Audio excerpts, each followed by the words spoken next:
La petite artichaude mélomane. L'artichaut a un problème. Il tombe très vite amoureux, et peut-être un peu trop de tout ce qui passe près de lui. Peut-être est-ce dû à sa longue tige fière, peut-être est-ce dû à sa belle fleur rose bleutée.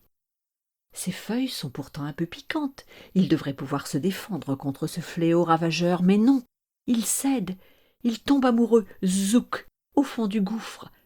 Et l'amour, quand on a un cœur d'artichaut, ça fait souvent du foin, un sacré foin piquant d'artichaut, très indigeste, et des dégâts. Nous voici près de Saint-Paul-de-Léon. Au loin trônent majestueusement les 2 tours de la cathédrale, avec leur petit frère, le clocher du Cresker. Vous allez dire, quoi de plus commun et d'interchangeable qu'un artichaut? Il n'y a que ça ou presque dans les champs par ici. Que nenni! Tel le petit prince de Saint-Exupéry, il faut savoir regarder la nature. Parfois, à côté des champs cultivés, il y a des champs en jachère qu'on n'a pas voulu utiliser cette année-là, soit parce qu'on laisse reposer la terre, soit parce que la Commission européenne a dit qu'il y a trop d'artichauts sur le marché. L'artichaut, c'est un mets de convivialité, c'est un peu comme la raclette savoyarde pour la Bretagne. On s'installe devant un artichaut en famille, rarement entre amis, car la bonne tête d'artichaut n'est pas jugée digne de trôner lors d'une soirée avec des amis. Quelle erreur!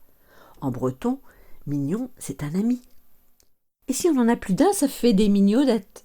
Et si c'est une dame, c'est mignonnaise.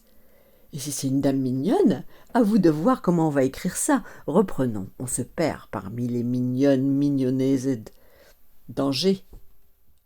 Quand on est face à un plat d'artichaut, on sait qu'on va être occupé un bon moment et on parlera peu, parce que tout le corps ou presque travaille. Le bras tire sur la feuille, les dents raclent. Ensuite, ce sont les abdominaux, les muscles du ventre, qui travaillent lorsqu'on ramasse les feuilles tombées par terre et que maman râle. Elle en fait tout un foin d'artichaut. Ah, la famille! Bon, pour s'échapper de cette satanée famille, quoi de mieux que de tomber amoureux, n'est-ce pas? Eh bien, ceci est vrai aussi pour les artichauts. Et ici, à 2 pas des flots, il y a un champ de ces charmants géants en jachère.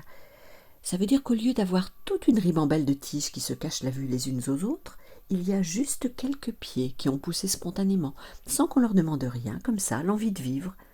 Et parmi ces paisibles solitaires, il y a une jeune fille artichaut tout à fait charmante.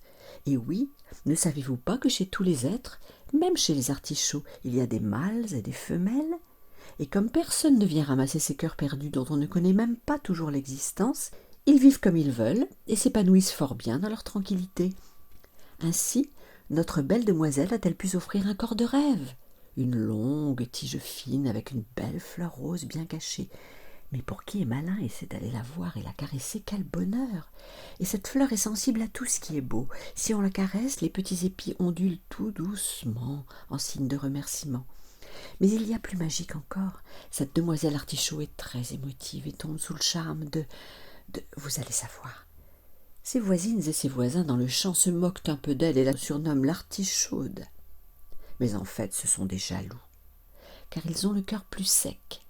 Ils n'ont pas compris qu'en Bretagne, pour vivre très heureux malgré le ciel un peu capricieux, oh si peu capricieux, pas plus qu'un enfant, il faut être sensible aux arts. Et en Bretagne, la culture est reine, la culture des artichauts. Mais non, voyons, des artichauts certes, mais surtout la culture, celle qui se dévore avec les yeux, les oreilles, le cerveau, le cœur. Et en Bretagne, il y a sans doute plus qu'ailleurs de nombreux musiciens, des sonneurs qui font souvent beaucoup de bruit avec leurs bombardes et leurs binious, leurs cornemuses, aïe, aïe, aïe, mes oreilles.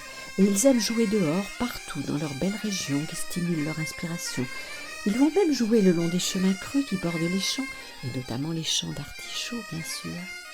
Et parfois, ils passent par celui de notre demoiselle à la belle fleur toute fraîche, et elle les écoute. Mais Miss a ses préférences.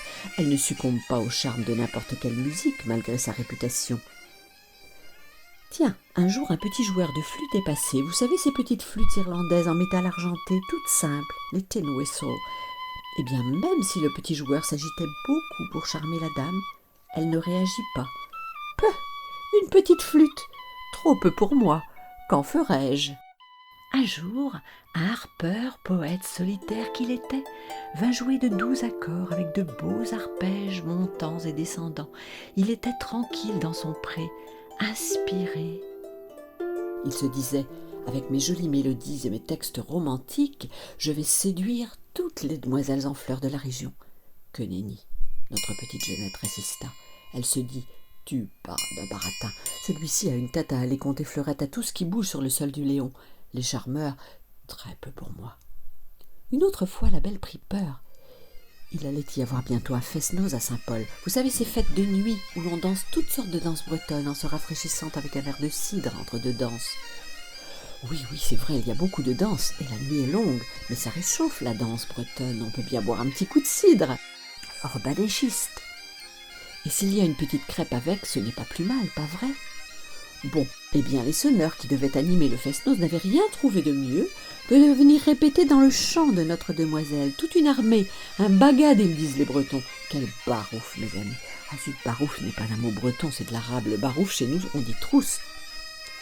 Vous allez penser que devant tous ces hommes solides, toute cette virilité triomphante, notre petite artichaut allait craquer, mais non. Elle prit peur.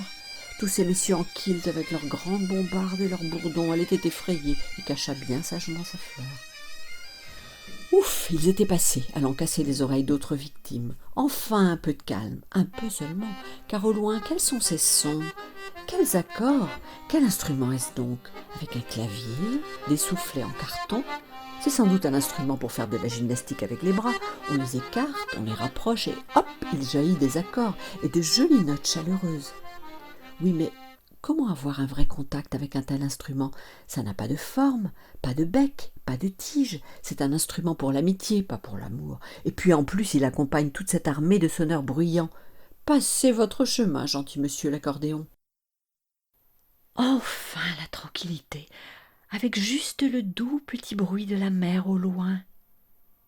Mais qu'entend-on? Au bout du champ, une musique qui rappelle celle que jouait toute cette horde de bonshommes bizarres avec leurs kilts et tous leurs tuyaux.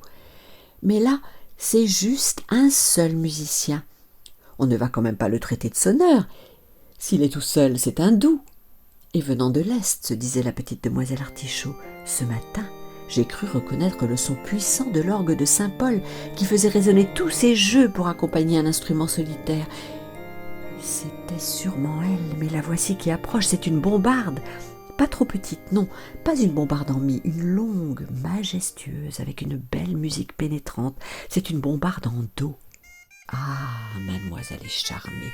Elle fait le dos rond pendant que le monsieur fait des dos longs en ronde, mais avec quelques soupirs quand même. Il faut bien respirer, c'est fatigant de jouer de la bombarde, même si c'est vrai, c'est très excitant. La petite Artichaut en est toute remuée, sa fleur est toute mouillée de plaisir en entendant cette jolie musique, jouée par un instrument de bonne taille. Elle fait même remuer sa tige, fait vibrer les pointes de ses feuilles, et oui, ça y est, le musicien l'a remarqué, il la regarde avec tendresse, joue encore un peu de pipeau, mais non pas du pipeau, de la bombarde, pardon, et hop, il l'accueille.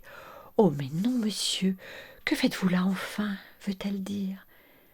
Mais en fait, elle est bien contente et très honorée d'être ainsi cueillie dans la fleur de l'âge. Et le joueur de bombarde, on dit un talabardeur en breton, la ramène chez lui, la met dans son jardin, l'arrose avec un tout petit peu d'eau, quelques bonnes petites gouttes suffisent, et la mignonne coule alors des jours heureux, séduite par les notes puissantes et majestueuses de son beau musicien. Ah, mesdemoiselles, comme il peut être dangereux de traîner seule dans les champs lorsqu'on a un cœur d'artichaut, mais parfois l'histoire finit bien. La petite pluie fine, de Leylen, dit-on dans le Léon, lui donna un très bon teint, et lorsqu'il la présenta lors du fest-noz, elle fut élue Miss Artichaut du Léon, la plus haute récompense pour les fleurs de Basse-Bretagne.